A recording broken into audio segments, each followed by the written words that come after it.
and the Crimson Tide has once again ascended to the top of the college football mountain.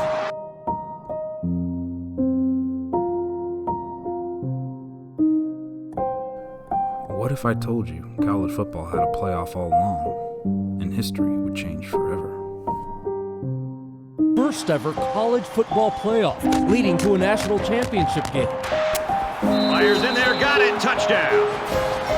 Battle it out at the national championship game on January 12th in Arlington, Texas. He's got it, touchdown. First ever playoff for college football. The following program is presented by PSPN. We are always standing by. Welcome back. My name is Porkins, and we here at PSPN are devoted to answering the tough questions in college football history.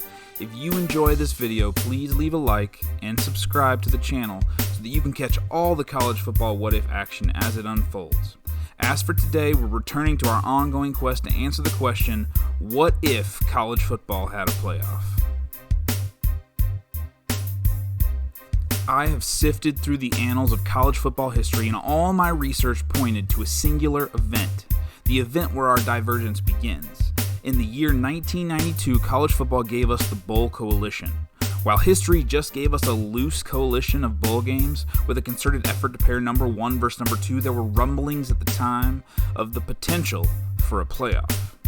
By this point in history, all other forms of college football had a playoff, and maybe, just maybe, it was time for Division 1A to follow suit. This is where our quest began, in the year 1992. From here, we would put together an 8-team playoff using the same rules and criteria the Bowl Coalition used to pick their teams. All of this together would lead to the inaugural Bowl Coalition playoff, and all that was left was to determine winners and losers. As always, every game was simulated using whatifsports.com, and just like in college football, every game is played one time.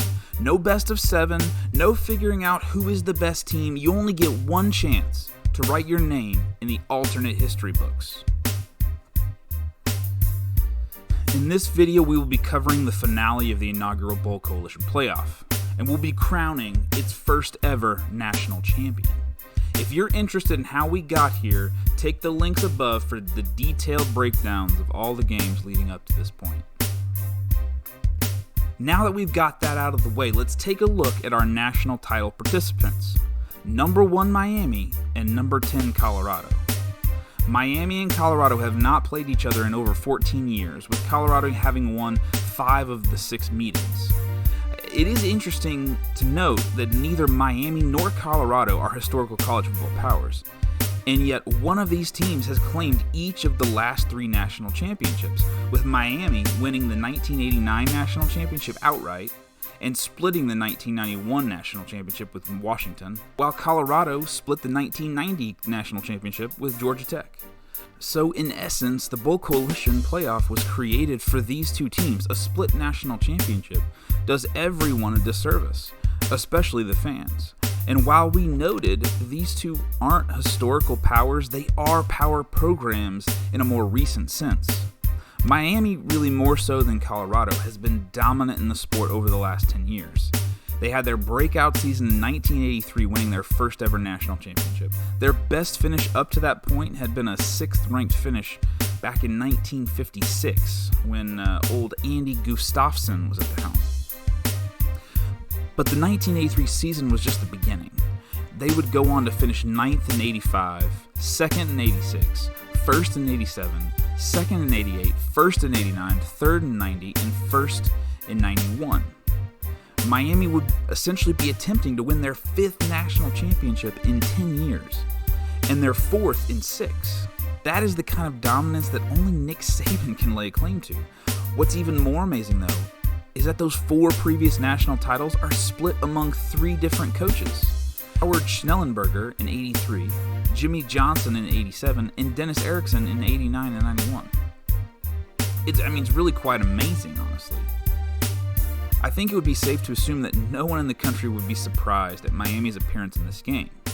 Throw in the fact that Miami is on a 31-game win streak, and a win here would move the streak to 32, which moves them into a tie with 1969-1972 Nebraska for the third longest streak in modern college football history, trailing only the 69-71 Toledo and 53-57 Oklahoma. And it's clear that Miami is on a run of epic proportions and should be a massive favorite. Now, Colorado, on the other hand, their rise to glory has been much more recent and more surprising. Coach Bill McCartney took over a Colorado program that had won 7 total games in the past 3 years when he agreed to coach the Buffs in 1982. He then proceeded to go 2-8, 4-7, and 1-10 in his first 3 seasons. His next 4 would improve greatly, though, going 7-5, 6-6, 7-4, and 8-4 in 1988. While no one would deny that he had done an amazing job, a national power Colorado was not. That would all change in 1989, though. Colorado would rattle off an 11-0 regular season, with top 10 wins over Illinois and Nebraska. Colorado would be ranked number 1 as they headed to the Orange Bowl to face number 4 Notre Dame, needing only to win to claim their first national championship. It was not to be, though, as Colorado would fall to Lou Holtz's Fighting Irish 21-6. With Miami being the eventual benefactor, climbing from number 2 to claim that title. It would only take Colorado 12 months to rectify this loss, though, as they would claim the 1990 national championship after beating Notre Dame in an Orange Bowl grudge match. Now, we can't mention this 1990 team without also discussing the controversies and the insanity that came with that 1990 title that allowed an 11-1-1 Colorado team to win a national championship, such as the infamous 5th down game that saw Colorado beat Missouri in walk-off fashion when Colorado was inadvertently given a 5th down, after which the entire officiating crew was suspended indefinitely. And then there was the controversial clipping call that nullified a game-winning punt return touchdown in the Orange Bowl by Rahib the Rocket Ishmael. You all can decide for yourself if it was clipping or not, but all of this led to Colorado notching their first ever national championship. Now, they would regress in 1991, going 8-3-1, but then McCartney, reading the tea leaves or I don't know what, he threw out their entire offense that had just posted them 2 number 1 rankings in the last 3 years, and went from a heavy run option attack to a pass-happy pro-style offense overnight. And amazingly, they didn't miss a beat. Now, they did sneak into this playoff. They were the final at-large bid. But here they are, in the national title, poised to win their second championship in 3 years, with an offensive core made completely of underclassmen. I mean, this feels like they have real staying power. I mean, we could be talking about a dynasty here. All right, well, let's move on, and let's talk about the game at hand. Miami enters as a large favorite. Many are expecting them to walk out of here with a championship without breaking a sweat.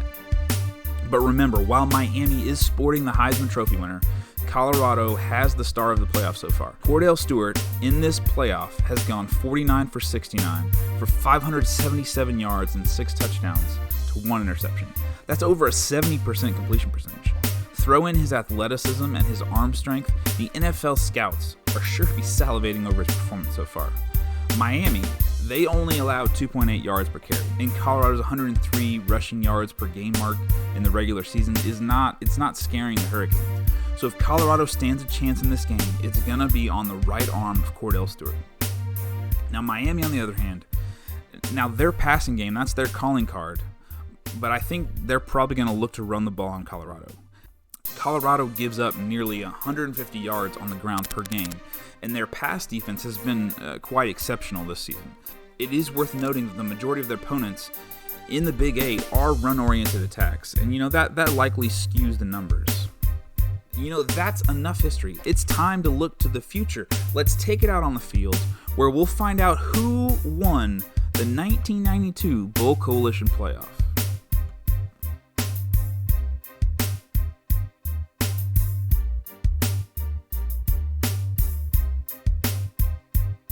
Welcome to the Bowl Coalition Playoff National Championship game here in beautiful Arlington, Texas. Both teams have taken the field and we are ready to get underway.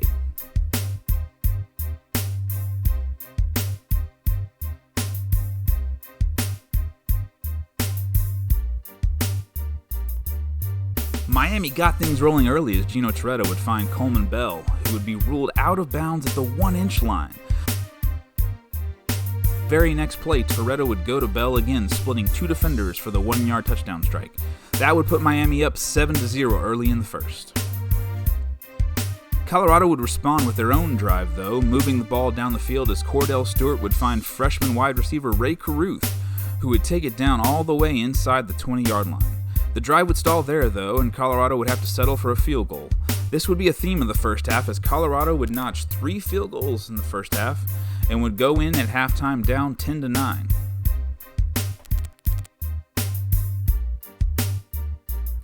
Colorado would finally get in the end zone late in the third as Cordell Stewart would connect with Lamont Warren for a 15-yard touchdown, putting Colorado up 16-10.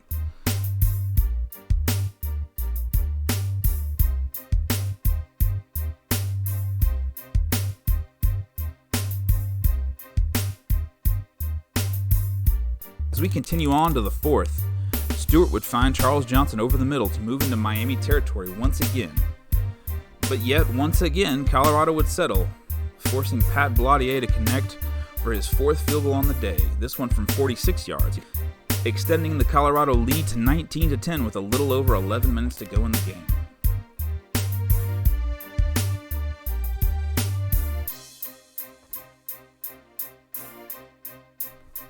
Desperation time for Miami, and they would finally get some offense going. Toretta would hit Lamar Thomas on the quick hitch, and he would break a tackle and race down the right sideline.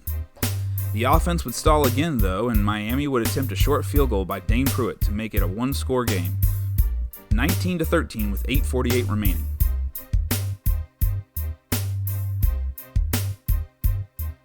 Colorado, now up 6, backed up on their own goal line, would not panic, and instead of trying to burn the clock, they would go back to the air, and the gamble paid off as Cordell Stewart would find Eric Mitchell for a 40-yard gain.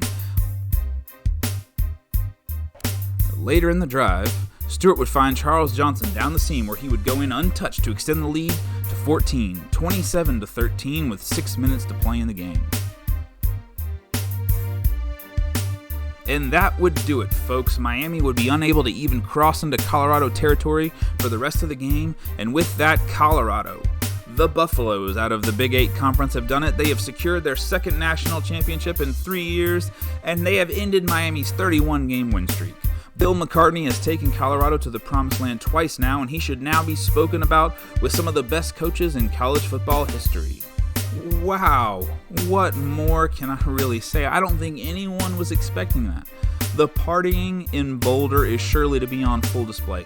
Not only did Colorado win the game, they kept Miami in check. Miami scored on their opening possession, but after that they were only able to manage 6 points.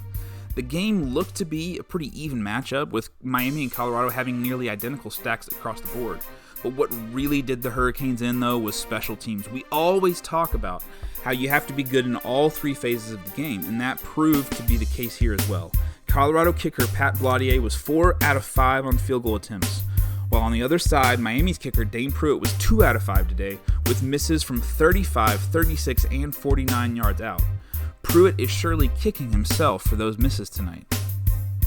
Despite the clear evenness to the game, after halftime, Colorado just seemed to take control, and they didn't look back.